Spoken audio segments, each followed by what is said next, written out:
Does anyone here this morning know the formula for enjoying life? Enjoying life to the fullest? Does anyone know that formula? Would anyone like to guess what the formula is to enjoy life? Enjoy life to the fullest? Good health is a great and essential part. Well, this is the formula for enjoying life to the fullest. Take a look. Live in the moment. Focus on what's going on right in front of you to just enjoy life as it unfolds. You know, there's a tendency every so often to get concerned about the past. And when you allow yourself to focus on the past, you begin to say things like, oh, I should not have done that, or shouldn't have done that, I should have did this, should have did that. There's also a tendency sometimes to think about the future. To right now worry about tomorrow, worry about next week. And when you allow yourself to focus on the past or think about the future, you annihilate the present moment. You're not enjoying the now. You're not enjoying the moment. And if you want to live life to the fullest, enjoy everything that life gives you, you have to live in the moment, live in the present, live in the now. That turns out to be the key point of today's gospel reading, coming out of the 17th chapter of Matthew, verses 1 to 7. What we want to look at this morning is verse 1 of the 17th chapter of Matthew. Let's take a look. It says in this one verse, Jesus took Peter, James, and John, his brother, and led them up on a high mountain by themselves. You see, Jesus wanted to spend time with his disciples. He wanted to get to know his disciples, and he realized there's no substitute for personal contact. But if you're going to have personal contact, Jesus realized at the same time, he has 12 disciples. It's going to be very difficult to get to know these 12 men all at the same time. So what Jesus does in this particular day, he takes 3 out of the 12 disciples up on the high mountain. That doesn't mean that he liked these 3 better than the other 9. But Jesus realized if I just take 3 in this particular outing, they'll get to know me, I'll get to know them, they will get to know each other. Then on another day, I could take a different 3 and another 3 and another 3. But eventually, we'll all get to know each other by spending time with each other in smaller groups. Now, Peter really enjoyed the time that he spent there with Jesus, James, and John. And how do we know he enjoyed the time hanging up there in a mountain with his 3 buddies? Because of what he says in verse 4.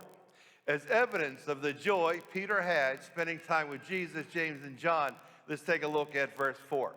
Again, the 17th chapter of Matthew. It says, then Peter said to Jesus, reply, Lord, it is good that we are here. If you wish, I'll make 3 tents, one for you, one for Moses, and one for Elijah. You see, Peter was living in the moment. He realized the time with Jesus, James, and John, it is enjoyable. He enjoyed the moment while it was occurring. Peter didn't know if the future was going to be better, if the future would be worse.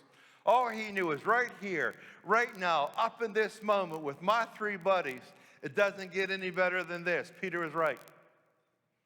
You see, this is chapter 17. By chapter 20, compositionally, 5 months later, chronologically, Jesus would begin the road to Calvary, and Peter will idly stand by and watch. Peter was right. This is chapter 17. By chapter 22, compositionally, 5 months, 1 day later, chronologically, Jesus Christ would be crucified, and Peter, his buddy, would deny him 3 times. Peter had no idea if the future was going to be better, if it was going to be worse. All he knew is right now, right today, it doesn't get any better than this. So when he tells Jesus, I want to build 3 tents, one for you, one for Moses, one for Elijah, what he's actually saying is this: I want to make a Kodak moment. If I build these 3 tents, these 3 memorials, these 3 monuments, if I ever come back up in this mountain years from now, I'll be able to see those 3 monuments. I'll say to myself, I remember that day I hung out with Jesus, James, and John. What a glorious day that was. And what made it such a glorious day was the fact that Peter enjoyed it while it was going on, not 5 years later in retrospect. Did you ever have someone to your house? You're having a family friend gathering, and people are around the kitchen table, out on the porch, wherever they're located, having a good time. And then you look, and one of the people you invited, they're there physically, but not mentally. You can tell that they're somewhere else. That's kind of sad, isn't it? It's sad for them. Because instead of enjoying the crowd around them, they're thinking about something else. They're stuck in the past, thinking about the future. They're not enjoying the moment. That's how you live life to the fullest, by just saying to yourself, I'm going to enjoy the now. Yeah, there's a lot of mistakes I made in the past. There's a lot of stuff going on in the future, but if I'm going to enjoy my family, if I'm going to enjoy my friends, when I am with them, I have to be with them mentally, physically, emotionally, spiritually. There was this little gal, Melissa. She couldn't wait for her dad to come home from work because she wanted her dad to take her down to the playground. Finally, 4 o'clock rolls around and Dad pulls into the driveway and Melissa runs out of the house. She said, Dad, would you take me down to the playground? I've been waiting all day long for you to come home. He looked at his watch. He said, well, Melissa, it's 4 o'clock. Mom's going to have supper at 5 o'clock. We could go to the playground, but we have to be home for 5 o'clock. Oh, that's great, Dad. When you're little, an hour sounds like an eternity.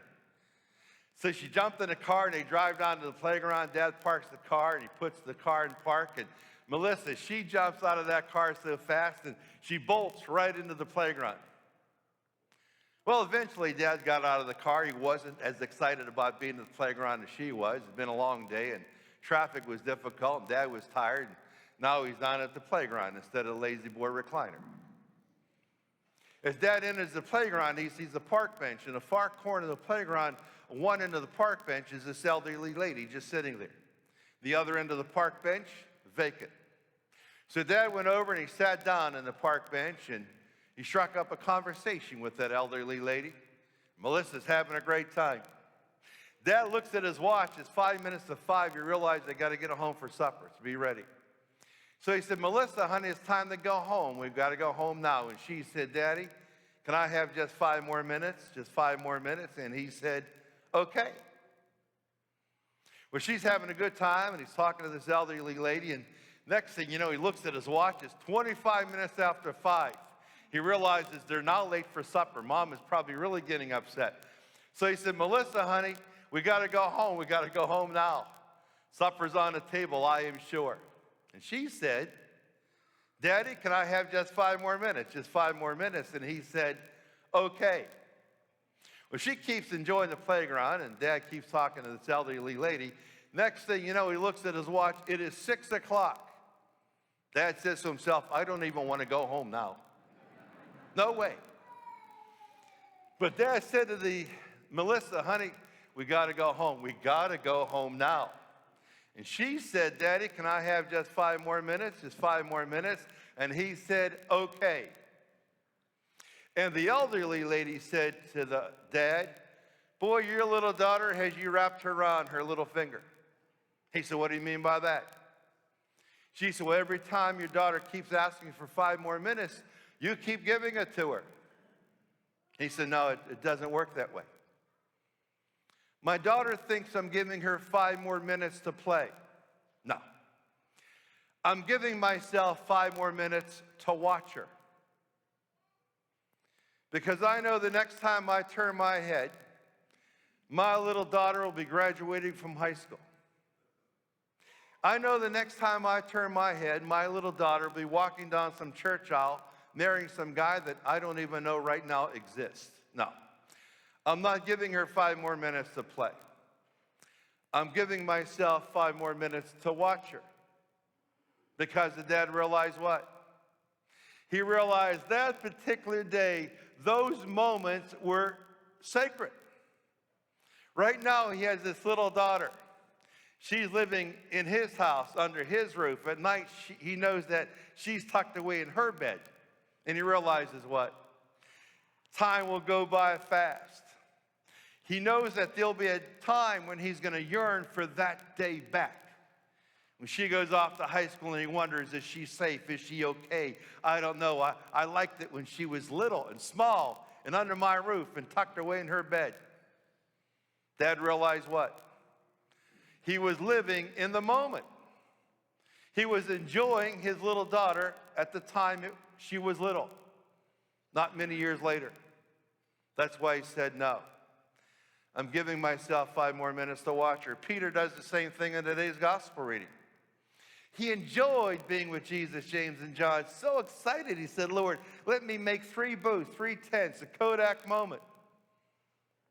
I'll build a tent for you, Moses and Elijah. So I walked back up in this mountain, and I remember the day that we hung out together. It was a joyous day. And I enjoyed it because mentally, spiritually, emotionally, physically, I was there. What is the formula for living life to the fullest? Enjoying life. It is a very easy little formula. It's a simple little formula. It's to live in the moment. When you are with a friend, when you're with a family member, be there emotionally and spiritually, and not somewhere else mentally. That's the only way you can enjoy life. Life goes by really fast, as we all know. There are many things in life we'd like to have back that's not part of our history. And hopefully we enjoyed those things while they were occurring, not after they're gone. Hopefully we lived in a moment. It's a very powerful concept. It's a tremendous gospel because Peter enjoyed something that was going to radically change. In just 5 months from that moment, Christ would be crucified. He himself would deny him 3 times.